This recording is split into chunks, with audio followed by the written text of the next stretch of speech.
Oh, Zoth here. Sorry about that. Hello, Zoth here. From the street to street wear, motorcycle boots, jackets, jeans. Regrettably, these items have been staples in fashion for decades. But how do we go from highway to high fashion?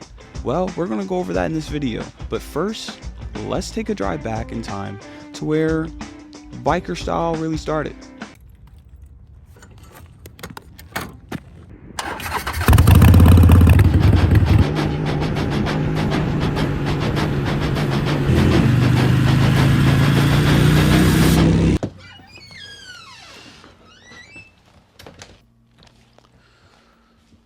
What?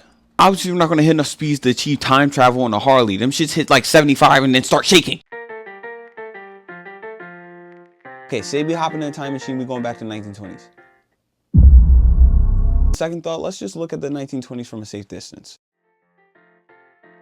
Now, early of 20th century, there was no real focus on aesthetic and like cool factor when it came to what you put on when you're hopping on a motorcycle. It was more like, what's gonna not get me killed?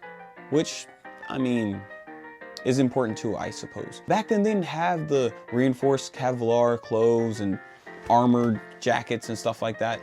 Motherfuckers went out in a tweed coat and riding boots. Beat up old riding boots right here. This is basically what a motorcyclist would be rocking back in the day. Think about it like this. Before there were motorcycles, what is nature's motorcycle if not a horse? Therefore, they used their equestrian gear to hop on a motorcycle and ride. High boots would protect them from wind, rain, the heat of the exhaust and stuff like that. They didn't have any kind of reinforced pants or anything like that. They just had normal slacks on, you know. And like I said earlier, they wore tweed coats because, you know, they're thicker fabric and stuff. And no helmet. Motherfuckers did not rock helmets back then. Obviously, this is just not cutting it. They need something tougher, something more durable. So Mr. Schatz, is that how you say it? Shot. He came up with the most perfect motorcycle jacket design of all time. And he called it the Perfecto, a fitting name if any, although he just named it after the brand of cigarettes he smoked. So this isn't an authentic Perfecto jacket. I'm sure the actual one is out of my price range. Sorry. But it has the same vibe, aesthetic, look, everything like that. And if you ever look into the actual design of the motorcycle jacket that we all know and love, then you'll see that it's actually a lot more interesting than it looks. As you may have already noticed, the zipper is not like a normal jacket where you just zip it up like that. This is for a specific reason. The zipper follows this collar thing, right? And you can, you know, pop that off, pop that one off, and when you zip it up, you can see that it zips all on this side instead of the center. This is to stop wind and rain from getting in your jacket. It's because of that extra layer of leather next to the zipper closure that you feel a little more toasty on the road. But of course, nobody wears it like that. They wear it like this. This design, I can only imagine he got from like more of a suit design, because look at this and look at a suit.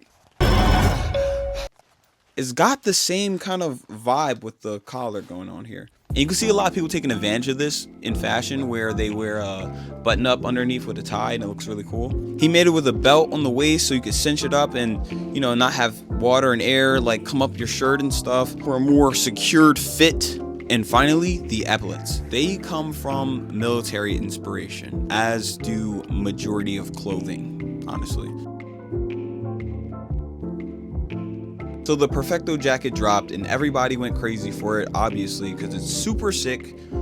Obviously, because of the nature of the jacket, it started to become a sign of rebellion.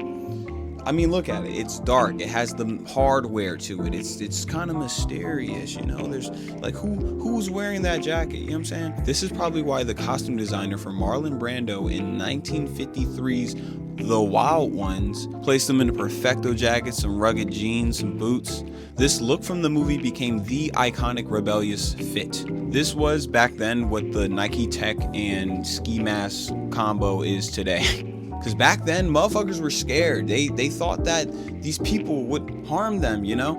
They actually banned this look in schools you weren't allowed to show up looking like this because they thought you would be a miscreant. The biker aesthetic became the counterculture look. And you know what happens when you counter the culture?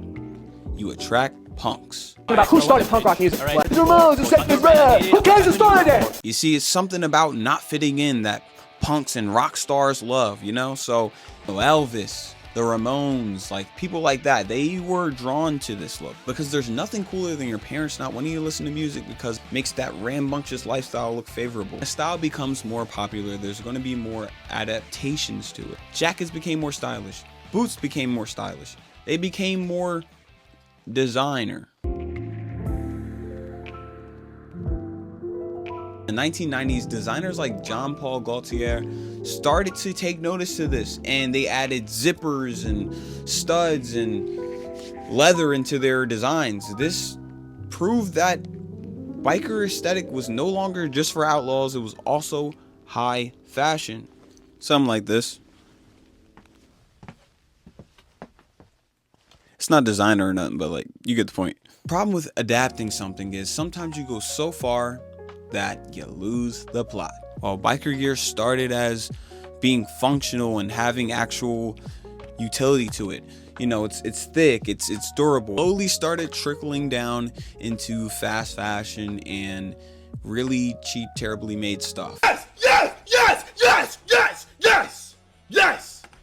No, no, no. But there's good in the bad, you know. Take these new rocks, for instance. These are built like a motorcycle boot, but you know, they're not really built for riding motorcycles. They're just designed with the aspects in mind. Moving on to pants.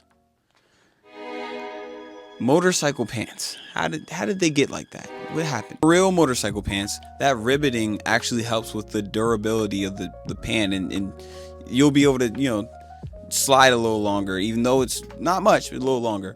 Lined with Kevlar and padding and stuff like that. And then fashion took it and basically, you know, stripped all the actual like utility of it and just gave you the look, which was cool for the time. Let's be honest, it had its time. Okay, we're not gonna hate on it too much. They're hideous, we get it, but it had its time. But look around now. Not only are the jackets, pants, boots impacting the fashion community, but also the overall look of motorcycle stuff, period. Like, think of Harley. Harley has become the best t-shirt seller ever, and then they make motorcycles also. The old school stuff obviously had a big impact on fashion, but the new school motorcycle stuff also has a great hold on fashion.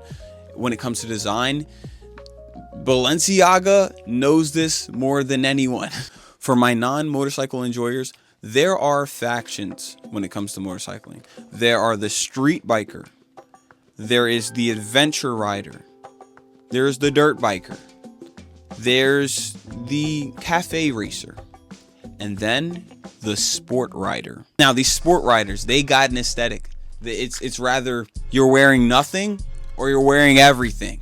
There are some people that do the in-between, but that's mostly what you see. The people that don't wear gear, those are called squids. I didn't make the name. Don't ask me why. And then there's the fully suited motherfuckers that look like Power Rangers. You know, they're about that shit. Or they should be. If they're suited like that, they definitely should be about that shit. Otherwise, it starts to look a little odd, you know? But the sport gear has become a great interest in fashion as of recent years. You can tell by Balenciaga's boots, all that stuff like that. It's super sick. But you also see people wearing the motorcycle gloves, just like with fits and stuff. It's a cool look. This is like the closest thing I got to like a sporty type of look for a jacket. Fashion designers took the design language of the sportsy looking jackets and boots and stuff like that, and they applied it to other things, and it made very interesting combinations. Would you look at that? You made it to the after credit scenes. I know there's no after credits. That's just what I like to call this. I just want to take a moment and thank everybody who subscribed to me. We're sitting at like 36 subscribers strong right now. But let me know what you guys think. Are you in love with the biker style? Are you just kind of living in a biker influenced world? Give me your thoughts.